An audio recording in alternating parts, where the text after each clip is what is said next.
Իրականում շահարկման հարց չկա, երբեք էլ 44 օրյա պատերազմը շահարկման նյութ չի, ինքը քննարկման ուսումնասիրության եւ շահածավալուն ուսումնասիրության նյութ է։ Շահարկումը իրականում իշխանության կողմից էր, սիրելի հայրենակիցներ, տարիներ առաջ ազգային ժողովի ձևավորման հենց առաջին օրերից հայտարարում էր քաղաքական մեծամասնությունը, որ հիմա քննիչ հանձնաժողով ենք ձևավորելու, տեսեք ինչեր ենք բացահայտելու։ Երկար տևական ժամանակ այդ քննիչ հանձնաժողովը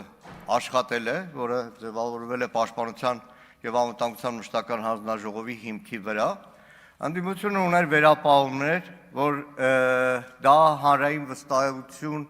չունեցող քննիչ հանձնաժողով է լինելու,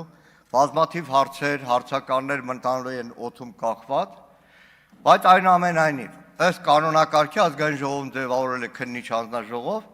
որը նորից եմ ասում, ոչ թե հրապարակային, այլ առնվազն գաղտնի ձևաչափով այն պատգամավորները, որ ունեն թույլտվություն, քննիչ հանձնաժողովի նախագահը պետք է պաշտոնապես ներկայացներ այդ զեկույցը։ Բայց իրավական տարբեր հիմնավորումներով այդպես էլ ազգային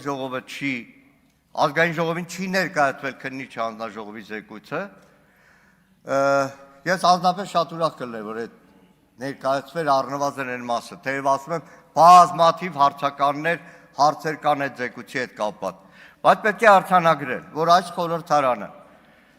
ավարտելով իր աշխատանքը, այդպես էլ այդ խորհրդարանին չներկայացվեց 44 օրյա պատերազմի քննիչ հանձնաժողովի զեկույց, եւ եթե պարոն Սիմոնյանն ասում է մի օր չէ, երկու օր չէ, բազմաթիվ օրեր ենք ծանոթացել,